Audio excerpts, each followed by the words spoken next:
Ceci est un extrait de ma vidéo atelier du club Revivre que vous trouvez sur revivre.club et elle date du 11 août 2024 et a donc pour sujet l'échiquier toxique, c'est-à-dire nos rôles. Et là, je vous en mets sur YouTube une petite, à peu près la moitié de la vidéo. Si vous voulez en savoir plus ou voir toute la vidéo ou participer au programme, rendez-vous sur revivre.club. Bonjour et bienvenue à ce nouvel atelier. Alors ce mois-ci, nous nous concentrons sur les rôles, le ou les rôles que l'on a joués ou que l'on joue peut-être toujours dans telle ou telle relation narcissique, que ce soit famille ou amis ou emploi.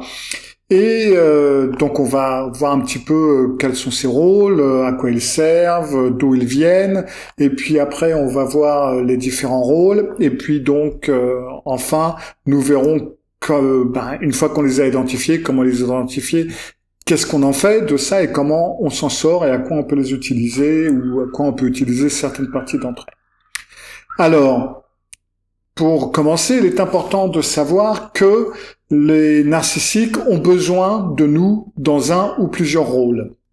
Et ça n'est pas parce que vous avez un rôle à un moment donné, par exemple dans la famille, que vous allez toujours avoir ce rôle, ni dans la famille, ni ailleurs d'ailleurs, parce que les rôles peuvent changer, même si vous êtes dans la même famille, votre rôle peut changer à partir de votre âge, ça peut revenir, ça peut être une combinaison de plusieurs rôles. Et surtout, si vous êtes fille ou fils unique, par exemple, dans la famille, là, vous pouvez bien entendu prendre plusieurs rôles. Dans une fratrie où il y a plusieurs frères et sœurs, le plus souvent est qu'on va s'en tenir à un ou deux rôles qui vont être plus ou moins fixes, dépendamment de ce qui se passe, parce que comme on peut le voir, par exemple, peut-être un petit peu plus tard, selon l'évolution dans la famille, vous pouvez perdre votre rôle ou il peut changer, enfin bref. Donc, ça va être ces rôles dont on va parler, dont je vais parler plutôt dans cet atelier. Alors, la première chose à savoir, c'est que ces rôles, c'est pas une bonne chose. C'est pas sain pour nous. C'est quelque chose qui est assigné. Donc, le plus souvent, ça va être un rôle qu'on n'a pas pris de façon volontaire. C'est quelque chose qui nous est assigné par le ou la personne narcissique, par le parent narcissique, par exemple, ou par le chef narcissique, ce que vous voulez. Ces rôles vous limitent à une fonction bien définie, et c'est en dehors de cette fonction, vous n'existez pas, en quelque sorte. Donc, vous ne pouvez pas...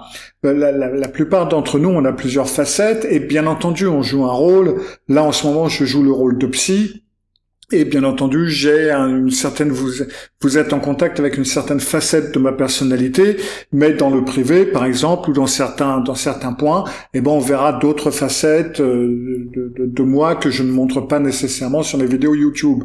Et c'est comme ça pour nous tous. Donc, le fait de jouer un rôle dans certaines situations, par exemple au travail, ne veut pas dire que c'est toute ma personnalité et que je ne joue pas plusieurs autres rôles ou que je n'ai pas plusieurs autres facettes dans d'autres conditions. Lorsque vous êtes dans un rôle qui vous est assigné par une personnalité narcissique, en fin de compte, le plus souvent, vous allez ou bien avoir le même rôle partout, ou alors vous allez saisir d'autres rôles parmi les rôles dont je vais parler un peu plus tard. Et vous allez par exemple jouer un rôle un petit peu spécial. Enfin, vous allez par exemple être le bouc émissaire dans la famille, vous allez être le bouc émissaire au travail, et vous allez être la personne invisible avec vos amis par exemple, ou etc. Donc vous allez rester dans un rôle, dans seulement une facette qui va être la seule façon pour vous de fonctionner. Et dans ce cas-là, c'est pas sain parce que ça vous limite. Vous ne pouvez pas vous développer. Vous n'êtes pas vous-même en fin de compte. Vous êtes ce que vous pensez que les autres veulent de vous. Et c'est en fin de compte basé où ça vous a été donné donc par le besoin de la personnalité narcissique qui est en cours, que ce soit dans votre travail ou dans la famille ou dans votre famille à vous, c'est-à-dire votre mari ou votre femme, etc. Enfin bref. ça va être un rôle qui vous est assigné et il vient pas de vous. Et donc il vous diminue et il vous cantonne à quelque chose de très restreint. Et ça vous limite dans plusieurs domaines, bien entendu. Alors ça vous limite dans le fait de votre identité, parce que tout d'un coup vous n'êtes pas vous, mais vous êtes le rôle que l'on veut bien vous donner, un petit peu comme si un acteur, par exemple, je sais pas moi, Louis de Funès, est bloqué dans les rôles de comédie, il ne peut pas jouer autre chose, par exemple, donc il est bloqué dans ce rôle. Et ben vous, c'est un petit peu la même chose, quand on est dans le rôle, on est bloqué dans un certain rôle, et le reste de votre identité ne peut pas paraître, en fin de compte. Vous ne pouvez pas libérer votre potentiel, donc toutes vos possibilités. Vous avez peut-être d'autres envies, vous avez d'autres besoins, vous avez envie de faire certaines choses, vous avez envie, vous intéresser dans certains domaines, mais vous avez été placé dans un rôle bien défini et il n'y a pas de place pour vous, il n'y a pas de place pour ce domaine dans votre vie. Donc du coup, vous ne pouvez pas libérer votre potentiel et devenir ce à quoi vous aspirez en fin de compte. Et le plus souvent, quand on joue ce rôle, on va donner sa vie aux autres sans vivre pour soi-même en quelque sorte. Et le pire, c'est que la plupart du temps, c'est même pas remarqué. Vous êtes vous êtes comme ça. Si vous êtes dans le rôle du réparateur, c'est vous qui vous occupez de tout à la maison, qui faut que tout fonctionne bien, et puis tout le monde trouve ça normal, quoi. Ou alors vous êtes l'enfant invisible, on vous voit pas, et puis personne ne s'inquiète. Ou vous êtes l'assistant personnel. Enfin bref, ça on verra ça un petit peu plus en avant dans un instant. Mais en fin de compte, vous donnez, la personne qui joue le rôle donne sa vie aux autres, à une situation et ne la vit pas lui-même. Ces rôles peuvent apparaître dans tous les domaines de la vie, c'est-à-dire que, la plupart du temps, ça va apparaître dans la famille, que ce soit votre famille de naissance ou la famille que vous avez fondée. Très souvent, d'ailleurs, on va continuer le même rôle que celui qui nous a été donné. Alors, à moins d'avoir un conjoint, un peu du genre thérapeute, qui va vous dire, non mais attends, réveille-toi, t'as pas besoin de jouer le rôle avec moi que celui que t'as joué avec papa et maman.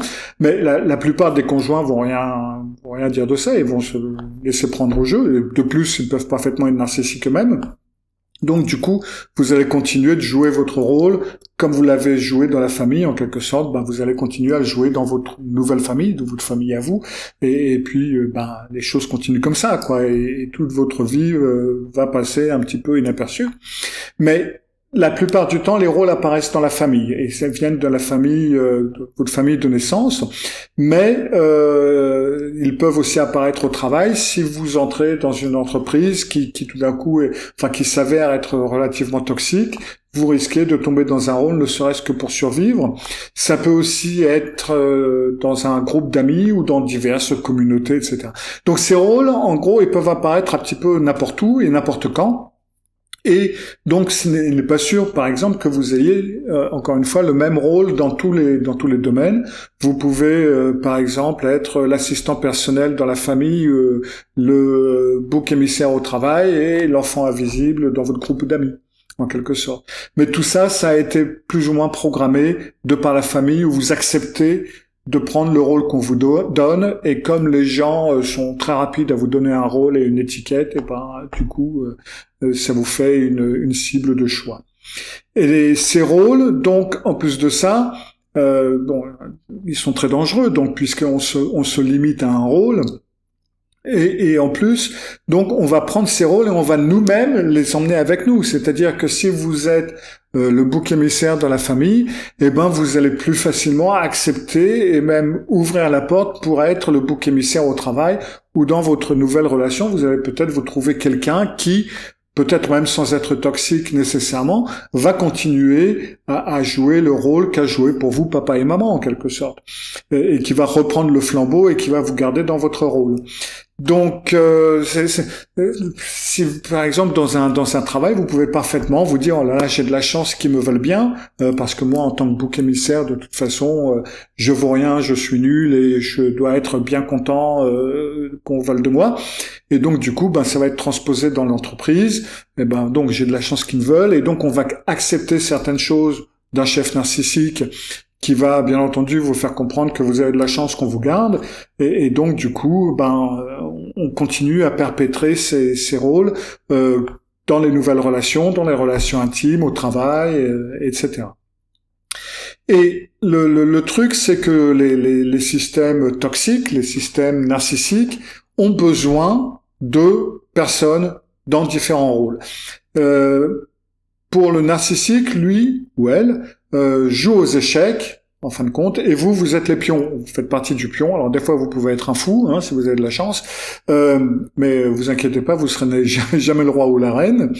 Mais donc, vous êtes le pion sur l'échiquier, et puis le narcissique vous place là où il a envie de vous placer, là où vous êtes le plus utile pour le narcissique. Les relations pour le narcissique, c'est des transactions, c'est instrumental.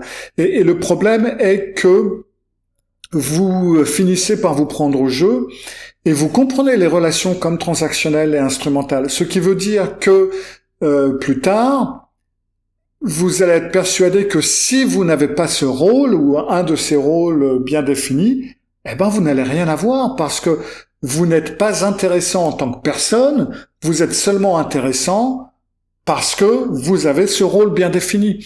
Donc c'est très difficile de lâcher ces rôles parce qu'il vous a donc été attribué, et petit à petit, surtout quand on est élevé avec ça, on finit par être persuadé que de toute façon, moi, on m'aimera pas pour ce que je suis, parce que je suis rien, je suis pas assez, etc.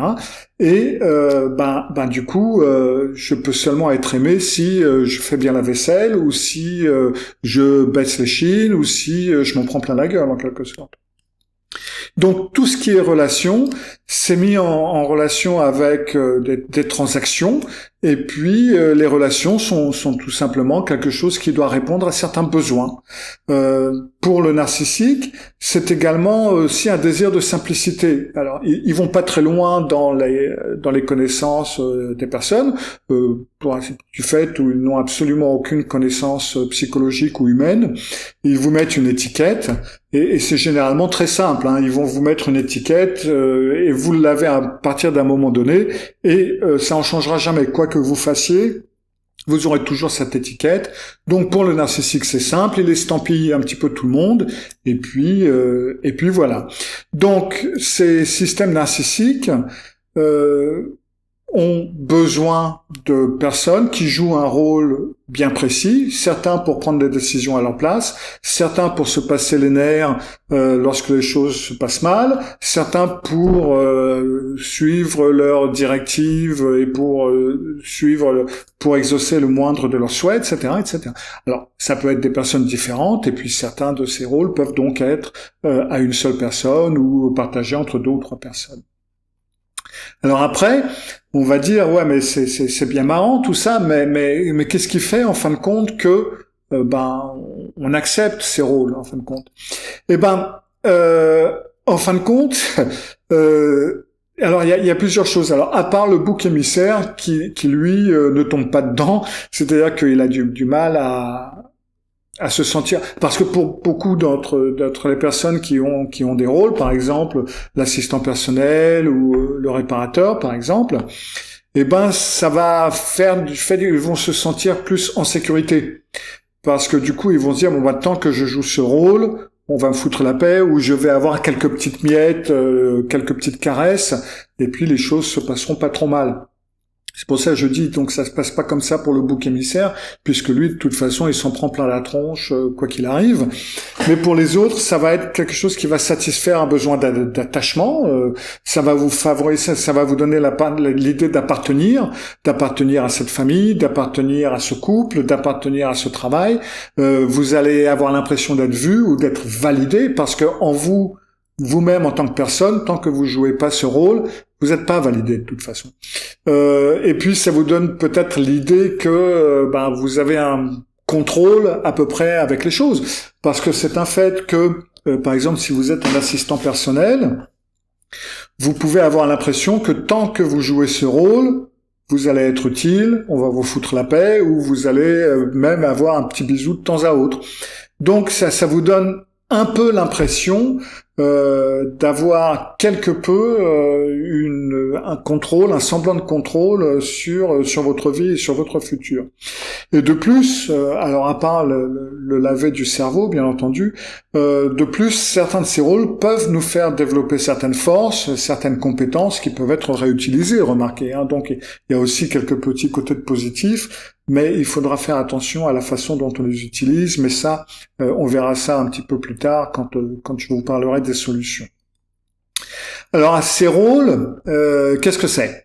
Alors j'en ai déjà parlé dans une vidéo qui est d'ailleurs dans le Club Revivre, qui est dans l'introduction, vous pouvez la revoir si vous le voulez, mais il y a donc plusieurs rôles qu'on va voir maintenant, et là on va par contre aller un peu plus en avant et un peu plus profondément dans les rôles que dans cette vidéo d'introduction.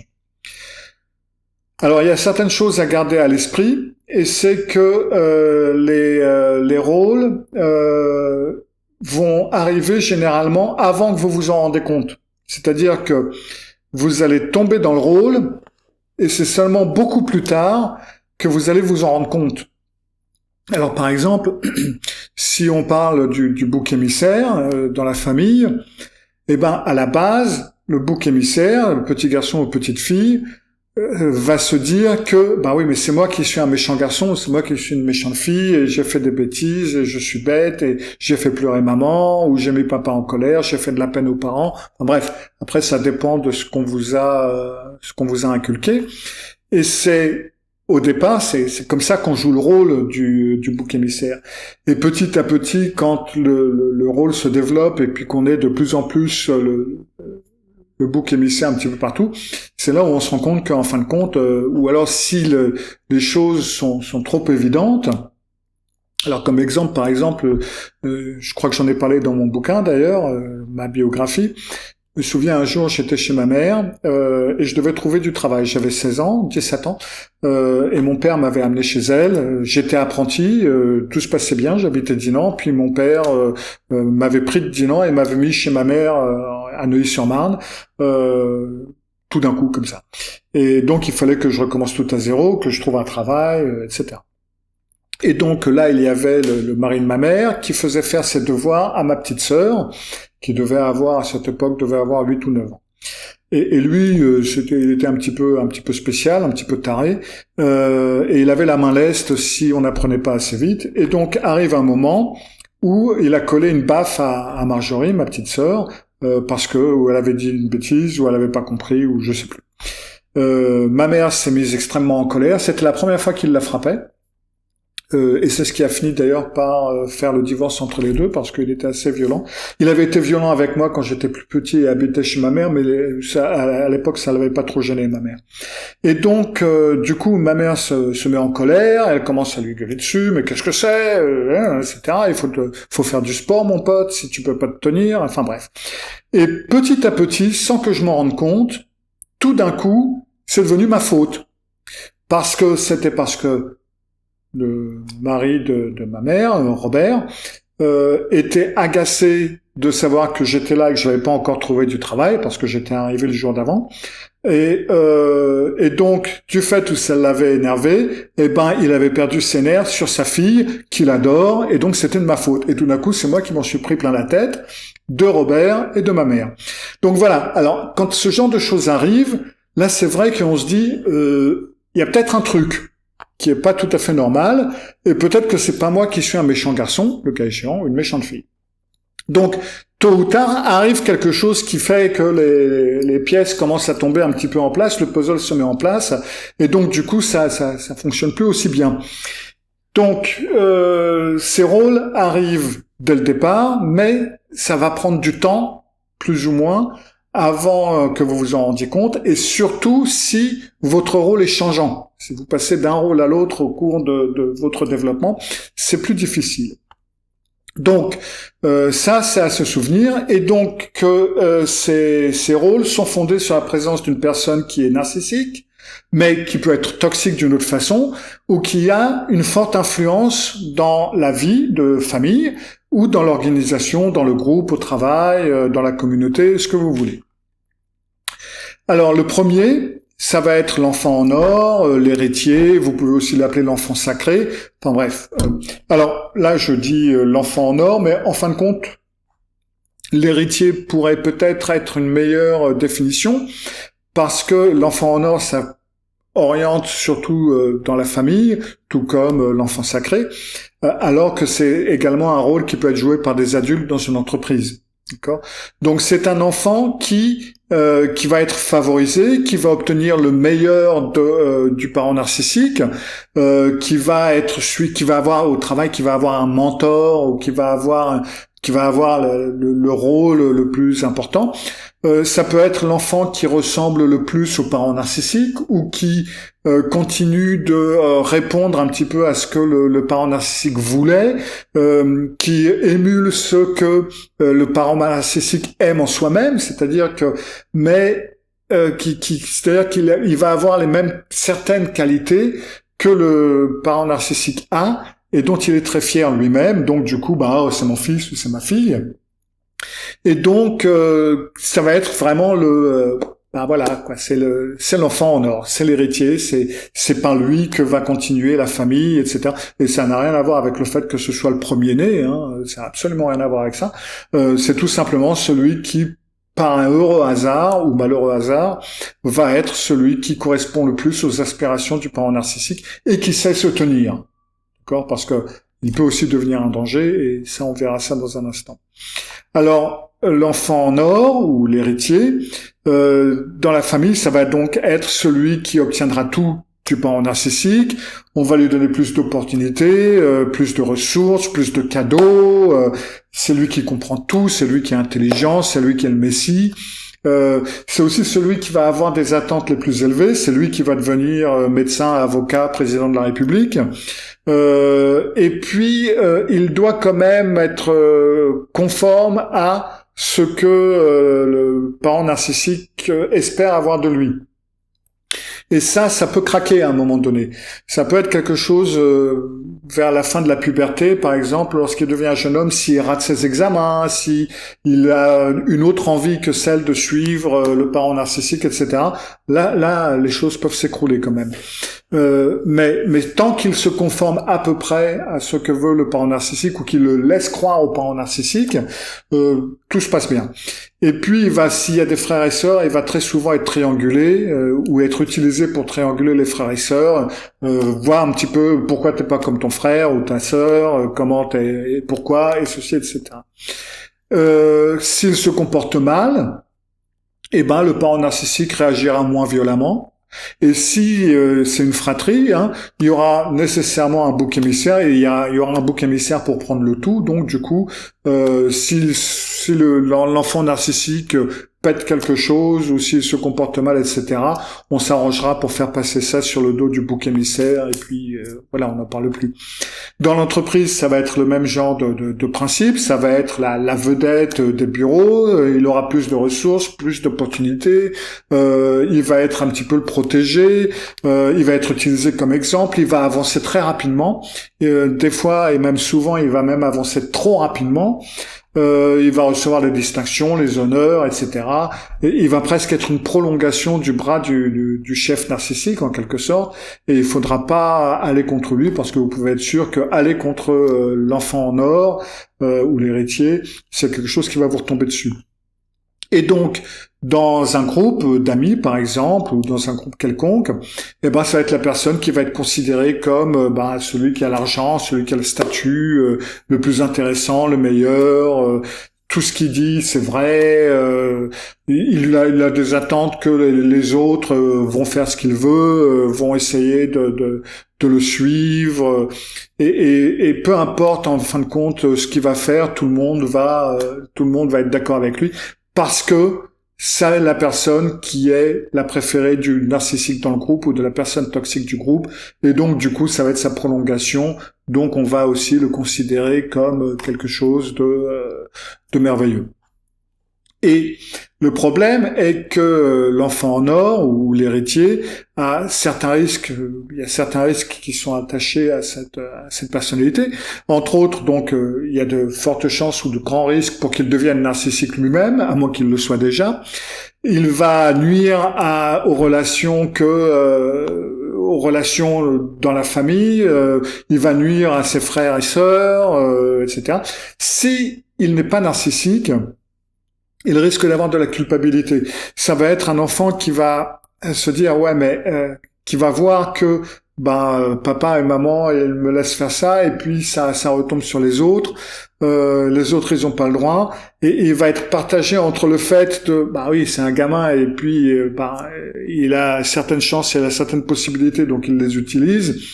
Mais d'un autre côté, il peut voir que c'est au détriment des autres, donc il peut avoir une culpabilité. Ça peut être très difficile de vivre ce genre de choses, à moins qu'il ne soit narcissique lui-même. Il va perdre son autonomie et son individualité parce qu'il a une obligation de suivre la direction donnée par le parent narcissique. Parce qu'à partir du moment où il la suit plus, il y a quand même un risque, parce qu'il y a le risque de la fameuse perte du trône qu'il a. Et si tout d'un coup, il perd son trône. Ce trône peut être donné à quelqu'un d'autre, surtout si c'est une autre personne de la fratrie. Et puis, du coup, lui, il risque de devenir le bouc émissaire. Donc, il y a quand même une pression.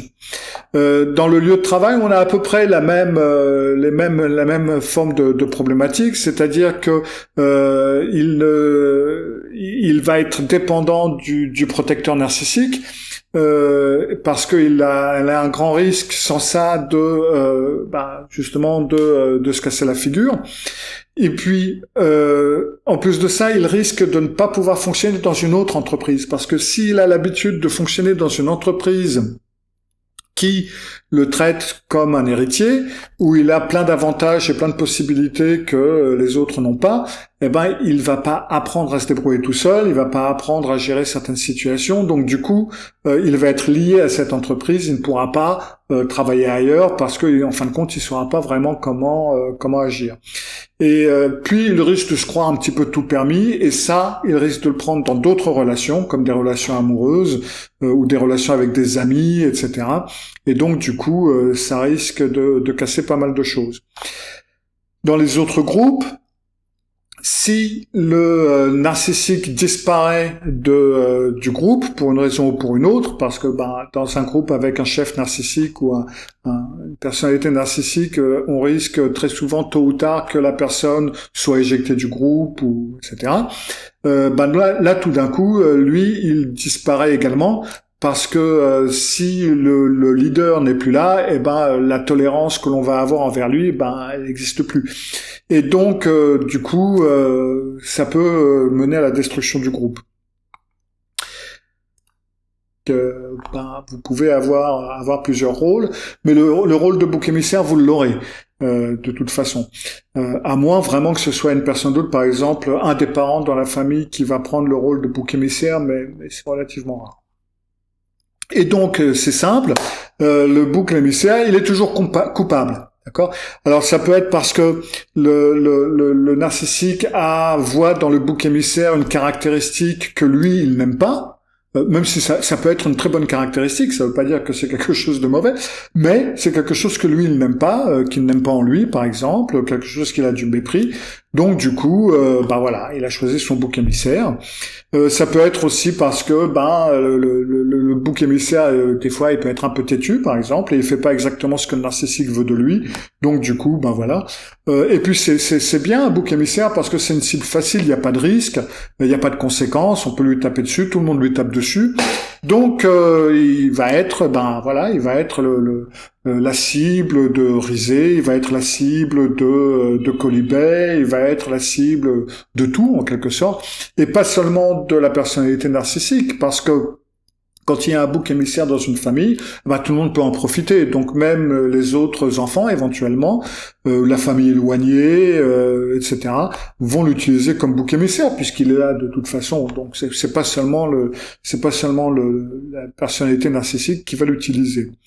Et donc dans la famille, le bouc émissaire va être maltraité, il va être intimidé, caricaturé, on va se moquer de lui.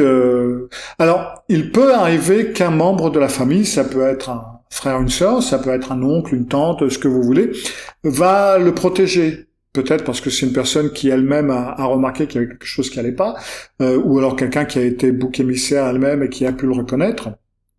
Mais donc du coup, cette personne peut la protéger. Donc on peut trouver un protecteur en tant que bouc émissaire, mais ça n'est pas sans danger pour la personne qui protège. Parce que si on protège un peu trop un bouc émissaire, je me souviens que le peu de fois où des oncles ou une tante ou ce que vous voulez a essayé de me protéger un petit peu contre la colère de mon père, il fallait pas y aller trop loin avant que la colère de mon père se tourne vers cette personne. Et alors là, dans ce coup-là, je me prenais encore plus dans la tronche. Alors là, il faisait un portrait de moi qui était absolument horrible. Et donc, en fin de compte, ça aidait pas du tout. Donc, il y a quand même une mise en danger si on veut prendre un bouc émissaire sous son aile. Au lieu de travail, ça va être exactement la même chose. Alors ça peut être aussi parce que les boucs émissaires peuvent avoir une tendance à avoir un franc-parler. Comme on va le voir un petit peu plus loin, un petit peu plus tard pour les 10 heures de vérité, ça peut être parce que quand ils voient un problème, ils vont en parler, et ça c'est pas toujours plaisir au patron narcissique, et donc du coup ça pose problème, et ça fait qu'ils vont devenir la cible de la rage narcissique. Et puis on va bien vouloir les virer, mais c'est très difficile de virer des employés en France, donc du coup on risque de lui faire vraiment la vie dure jusqu'à ce qu'il quitte l'entreprise, enfin bref. Donc le bouc émissaire de l'entreprise va être à peu près la même chose que dans une famille. Et dans les autres groupes, ça va être à peu près la même chose. On va se moquer de lui, on va lui faire un petit peu la honte, on va lui faire des réflexions. Il va être supposé de toujours suivre le groupe parce que de toute façon, il sait absolument rien. On va pas toujours bien lui parler. S'il y a des événements où on a besoin d'un petit peu de statut, on va pas le prendre avec soi. En gros, c'est une personne qui va se taire et qui va suivre. Et puis un point c'est tout, quoi. Et puis qui va se prendre des mauvaises blagues, des réflexions de temps à autre. Et le bouc émissaire, ça peut aller loin. Si dans la famille, il peut vraiment avoir un stress post-traumatique, tout simplement parce que on lui tire toujours dessus. Donc il peut y avoir des retombées de santé mentale, où vous allez avoir des tendances, certains vont avoir des tendances à l'angoisse, d'autres à la dépression, etc. Et puis le bouc émissaire va régulièrement risque de passer sa vie à essayer de se faire accepter par sa famille, à essayer de gagner sa famille, à essayer d'avoir quelques miettes d'amour, quelques miettes de reconnaissance, sans se rendre compte que ça n'arrivera jamais, tout simplement. Et donc vous allez vraiment avoir des situations qui peuvent vraiment être très tristes, où vous allez avoir une personne qui va passer sa vie à essayer de gagner sa famille, bien entendu, sans jamais y arriver, parce qu'une fois que vous êtes dans la case bouc émissaire, vous ne pouvez pas en sortir.